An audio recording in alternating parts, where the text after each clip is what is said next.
Hello friend, સ્વાગત છે તમારું માય સ્ટડી યુટ્યુબ ચેનલમાં. આજે આપણે રેલવે ગ્રુપ ડીના એક્ઝામના લગતા વિજ્ઞાનના 25 MCQ સોલ્વ કરીશું. તો શરૂઆત કરીએ પ્રથમ પ્રશ્નથી. નીચેના પૈકી કઈ ધાતુ ખનિજ નથી? જસત, કલાઈ, પારો કે કોલસો? નીચેનામાંથી કઈ ધાતુ ખનિજ નથી? તો સાચો જવાબ છે કોલસો, જે ધાતુ ખનિજ નથી. હવાનું દબાણ માપવા માટે કયા સાધનો વપરાય છે? મેનોમીટર, બેરોમીટર, પાયરોમીટર કે વોલ્ટમીટર? હવાનું દબાણ માપવા માટે કયા સાધનો વપરાય છે? તો સાચો જવાબ છે બેરોમીટર વપરાય છે હવાનું દબાણ માપવા માટે. સિમેન્ટ અને પાણી વચ્ચે કઈ રાસાયણિક પ્રક્રિયા થાય છે? હાઇડ્રેશન, ક્લોરિનેશન, કેલ્સિનેશન કે એક પણ નહીં? સિમેન્ટ અને પાણી વચ્ચે કઈ રાસાયણિક પ્રક્રિયા થાય છે? તો સાચો જવાબ છે હાઇડ્રેશન થાય છે સિમેન્ટ અને પાણી વચ્ચેની રાસાયણિક પ્રક્રિયા. ખાલી ગેસ શુદ્ધ પદાર્થ છે? ખાંડનું દ્રાવણ, મિથેન, દૂધ કે હવા? ખાલી ગેસ શુદ્ધ પદાર્થ છે તો સાચો જવાબ છે મિથેન, જે શુદ્ધ પદાર્થ છે. જ્યારે ખાંડનું દ્રાવણ, દૂધ, હવા એ અશુદ્ધ પદાર્થ છે, જ્યારે મિથેન એ શુદ્ધ પદાર્થ છે.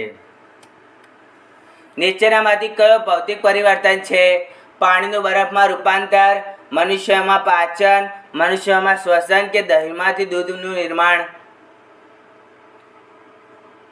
નીચેમાંથી કયો ભૌતિક પરિવર્તન છે?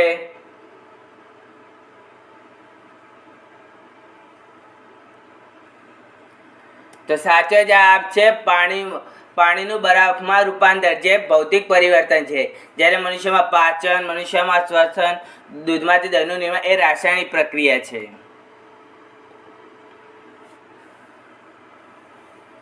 નીચેનામાંથી કયું રાસાયણિક પરિવર્તનનું ઉદાહરણ નથી? પાણીનું વરાળમાં રૂપાંતર, શરીરમાં ખોરાકનું પાચન, લોખંડમાં કાટ લાગવો કે દૂધમાંથી દહીંનું નિર્માણ? કયું રાસાયણિક પરિવર્તનનું ઉદાહરણ છે? ઉદાહરણ નથી. તો સાચો જવાબ છે પાણીનું વરાળમાં રૂપાંતર, જે રાસાયણિક પરિવર્તનનું ઉદાહરણ નથી, તે ભૌતિક પરિવર્તનનું ઉદાહરણ છે. જ્યારે શરીરમાં ખોરાકનું પાચન, લોખંડમાં કાટ લાગવો, દૂધમાંથી દહીંનું નિર્માણ, મનુષ્યના શરીરનું શ્વસન એ બધી રાસાયણિક પરિવર્તનના ઉદાહરણો છે. જ્યારે પાણીનું વરાળમાં રૂપાંતર, પાણીનું બરફમાં રૂપાંતર એ બધા ભૌતિક પરિવર્તનના ઉદાહરણો છે. કયા વૈજ્ઞાનિકે પદાર્થની પ્રકૃતિ વિશે મૂળભૂત સિદ્ધાંતો આપ્યા છે? એન્ટોટાઇન લેવોસિયરે, જોસેફ પ્રોસ્ટે, ડેમોક્રાઇટસે કે જ્હોન ડાલ્ટને? કયા વૈજ્ઞાનિકે પદાર્થની પ્રકૃતિ વિશે મૂળભૂત સિદ્ધાંતો આપ્યા છે?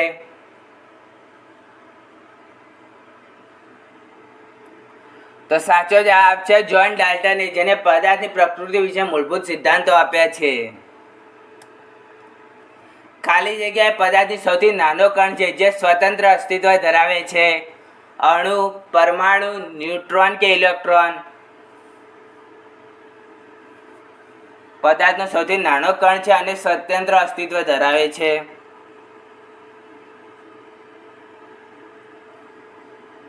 તો સાચો જવાબ છે અણુ, જે સૌથી નાનો કણ છે અને તે સ્વતંત્ર અસ્તિત્વ ધરાવે છે. ખાલી જગ્યા દ્વારા 1896ની આસપાસ અણુ શબ્દનો રજૂ કરવામાં આવ્યો હતો. જ્હોન ડાલ્ટન દ્વારા, જોસેફ પ્રોસ્ટ દ્વારા, વિલ્હેમ ઓસ્ટવાલ્ડ દ્વારા કે મહર્ષિ કર્ણાડ દ્વારા? ખાલી જગ્યા દ્વારા 1896ની આસપાસ અણુની શબ્દ રજૂ કરવામાં આવ્યો હતો.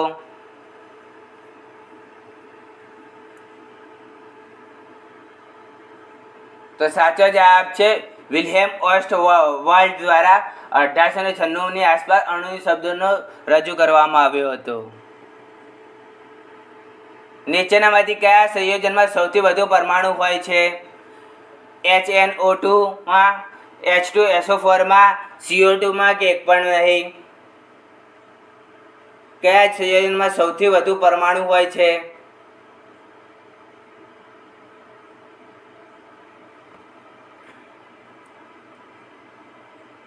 તો સાચો જવાબ છે H2SO4 માં સૌથી વધુ પરમાણુ હોય છે. કેલ્શિયમનું પરમાણુ દળ કેટલું છે?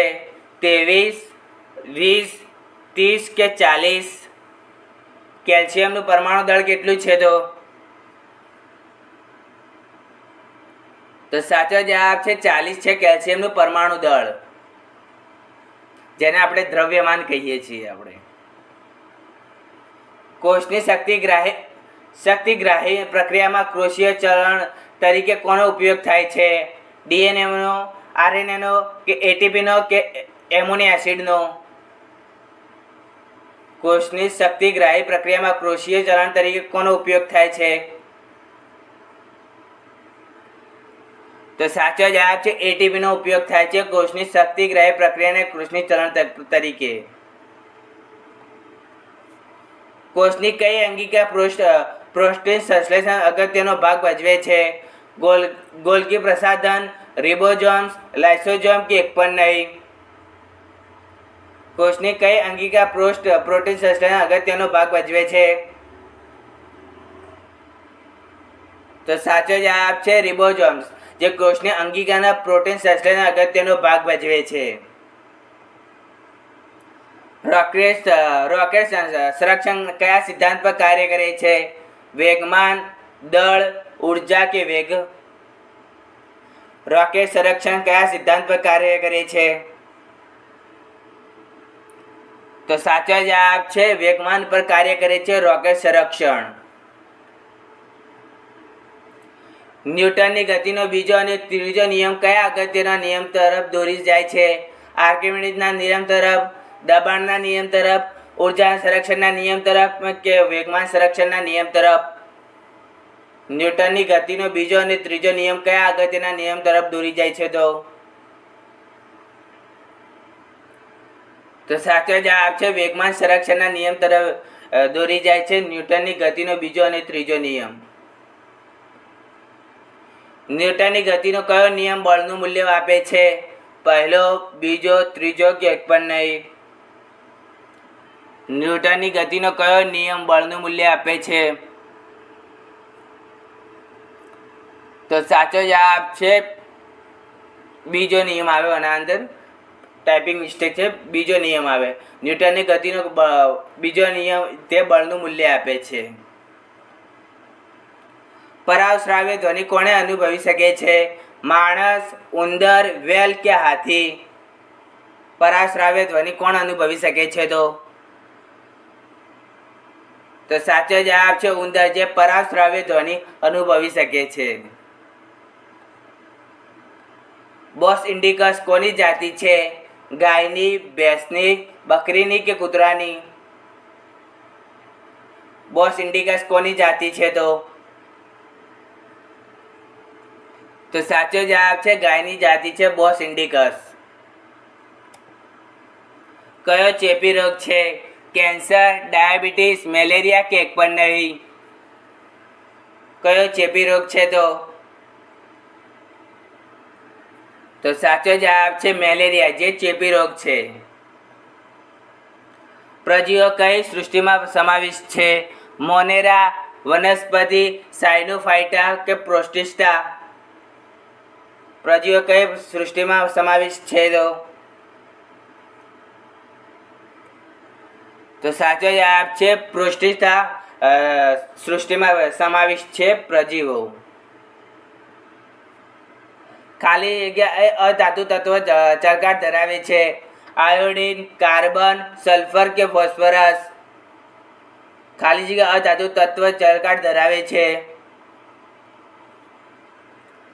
તો સાચો જવાબ છે આયોડીન, જે અધાતુ તત્વ છે જે ચળકાટ ધરાવે છે. લસણ અને ડુંગળીમાં ગંધનું કારણ ખાલી જગ્યા છે? હાઇડ્રોજન, ફ્લોરિન, એમોનિયા કે પોટેશિયમ? લસણ અને ડુંગળીમાં ગંધનું કારણ ખાલી જગ્યા છે? તો સાચો જવાબ છે પોટેશિયમ, જે લસણ અને ડુંગળીના અંદર ગંધનું કારણ બને છે. નીચેનામાંથી કયું પાણી સાથે પ્રચંડ પ્રક્રિયા કરે છે? મેગ્નેશિયમ, કેલ્શિયમ, સોડિયમ કે યુરેનિયમ? કયું પાણી સાથે પ્રચંડ પ્રક્રિયા કરે છે? તો સાચો જવાબ છે સોડિયમ, જે પાણી સાથે પ્રચંડ પ્રક્રિયા કરે છે. દાગીના બનાવવા માટે સામાન્ય રીતે સોનાના મિશ્રિત કરવામાં આવતું ધાતુ ખાલી જગ્યા છે. ચાંદી, તાંબુ, લોખંડ કે ઝીંક? દાગીના બનાવવા માટે સામાન્ય રીતે સોનાના મિશ્રિત કરવામાં આવતું ધાતુ ખાલી જગ્યા છે. તો સાચો જવાબ છે તાંબુ, જે દાગીના બનાવવા માટે સામાન્ય રીતે સોનાના અંદર મિશ્રિત કરવામાં આવતું ધાતુ છે. નીચેનામાંથી કઈ મિશ્ર ધાતુ છે? બ્રાન્સ, બ્રોન્ઝ, સ્ટીલ કે આપેલા તમામ? નીચેનામાંથી કઈ મિશ્ર ધાતુ છે? તો સાચો જવાબ છે આપેલા તમામ, એટલે કે બ્રાન્સ, બ્રોન્ઝ અને સ્ટીલ, આ ત્રણેય એ મિશ્ર ધાતુ છે. ફ્રેન્ડ, તમને અમારો વિડીયો ગમ્યો હોય તો લાઈક, શેર અને સબસ્ક્રાઈબ કરો. મને લાગે છે બાય.